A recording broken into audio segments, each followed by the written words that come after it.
My fellow Scarlet Speedsters, it's Devin from Comikazees. In today's video, I'm going to give you my review and some top 5 moments of episode 11 of The Flash, The Sound of Fury.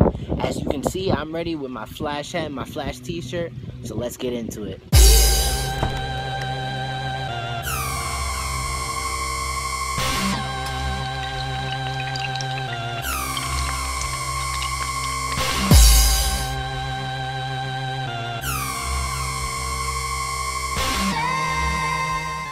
So, in my opinion, I would have to say the episode was an A- for me. I thought it was really interesting. I loved how we got introduced to Hartley Rathaway, aka the Pied Piper, who's a villain who uses sonic frequencies and sonic-based attacks for all his, his villainous needs. In the comics, he's usually known to have a flute, which is lame, but now I like the take that they've done on him, where he has like sonic-based things in his hands, in his outfit. His outfit was dope. I think his name, I don't really remember his last name, but I know it starts with Andy. He did a great job, the actor. I can't wait to see him come back and possibly, join the Rogues next time. It was awesome to see.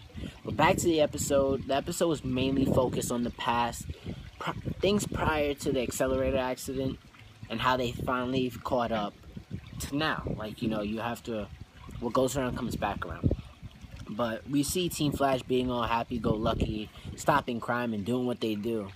And, then when Harrison Wells gets home and walks, chilling, turns on the radio, about to sit some wine, he gets a threatening call and gets attacked by none other than Hartley Rathaway, aka Pied Piper. We don't see him, but we can hear his voice. The next day they call CCPD and Barry come to investigate. And, we see a reluctant Wells. It's like, I shouldn't have called you guys. I'm sorry. This time is third. It was just a prank call. Then Star Labs joins in, and they're shocked because they've never been to Harrison Wells' house. And just everything about that whole scene raised questions from Joe. You can see, he was just like, okay. But then we see Wells telling Barry, I know who did it. It was Hartley Rathaway, a former protege of mine. Then we get sent into a flashback, and we see, Harrison Wells hanging out with Rathaway, playing chess, and being super geniuses that they are. We get introduced to, Hartley's backstory, how his parents don't like him because he's gay, openly, and so then he refuses to take it into his father's company and becomes a physicist. At Star Labs, just being a super genius. But he's a total jerk, sometimes dick, as said by Cisco. Then they get introduced to Cisco Ramon, and you can see instantly that Hartley does not like Cisco whatsoever. They have a distaste for each other. And that's how their relationship goes to even throughout the episode. It was mainly focused. Hartley hates Wells, wants revenge on Wells, but Hartley just hates Cisco. Doesn't want nothing bad to happen, just hates Cisco. Then we go back to modern time, where they receive an attack on Rathaway Industries by his own son. Basically just doing whatever he does. Instantly gets stopped by the Flash. Done. You're done. Over. Game over. Taken to Star Labs. I'm sorry about the wind. I just like recording outside. It's beautiful. Sorry about the wind though. But like I was saying, Flash takes him to Star Labs and they lock him up in the pipeline jail, where, basically they just talk to him, and it's just like, oh, what's the matter with you, this, that, and the third. You see the little interaction between Cisco and Hartley, and you can tell it's just like, I hate you still, you're a jerk, you're stupid, you're a jerk. Then we see Wells and Hartley have a little catch up. And it's interesting because Hartley's like, Wells, I know your secret, and I know you're hiding it from the rest of your team. How would your team feel if, they found out?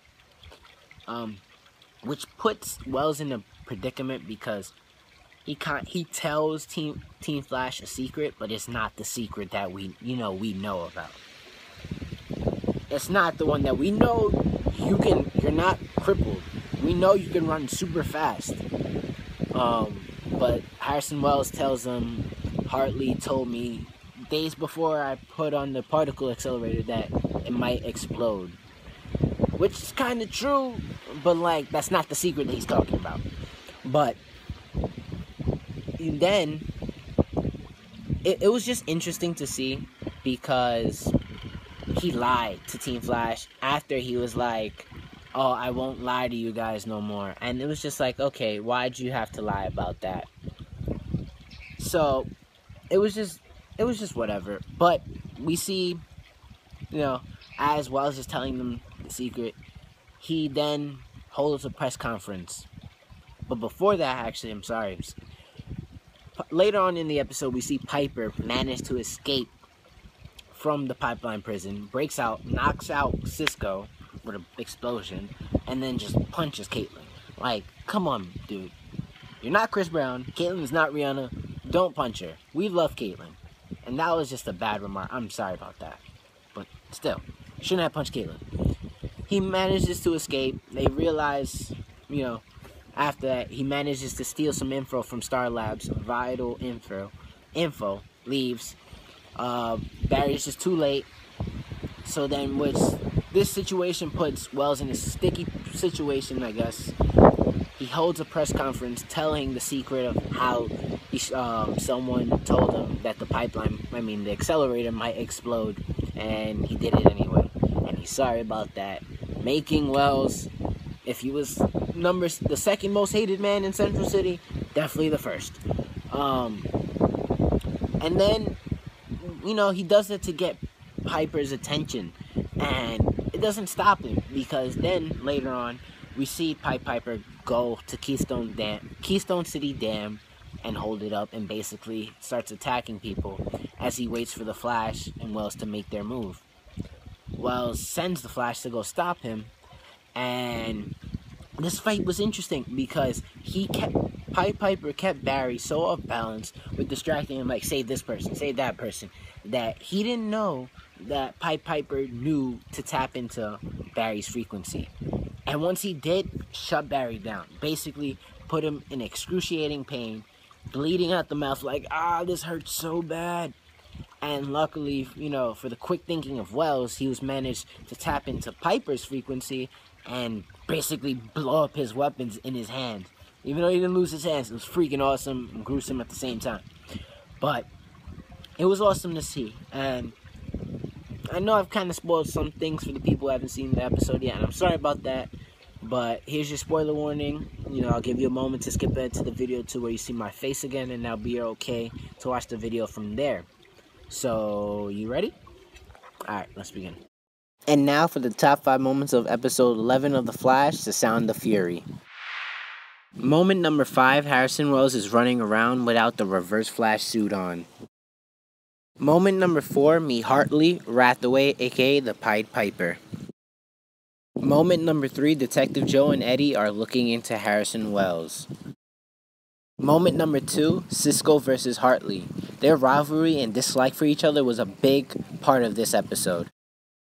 Moment number 1, Harrison Wells is taking in Speed Force energy and telling us his endgame is almost here. Well, there goes my review and top 5 moments of episode 11 of The Flash, The Sound of Fury. I hope you enjoyed the episode. If you did, please give it a thumbs up. And if you're new to our channel, hit that subscribe button down below for more videos. Also, check out our other videos involving Constantine, Arrow, any movie news from Marvel to DC, and any theories that I've thought of and you want to check out. Let me know if you agree with me. Also, make sure to follow our Facebook page and our Twitter page at Comikazees. And just let us know if you have any ideas for topic video, or just to talk to us and give us your opinions on our videos, and if you have a theory of your own that you want us to address. We do this for you guys. Hope you guys, enjoy this video. Thank you guys for watching, and I'll see you guys next time.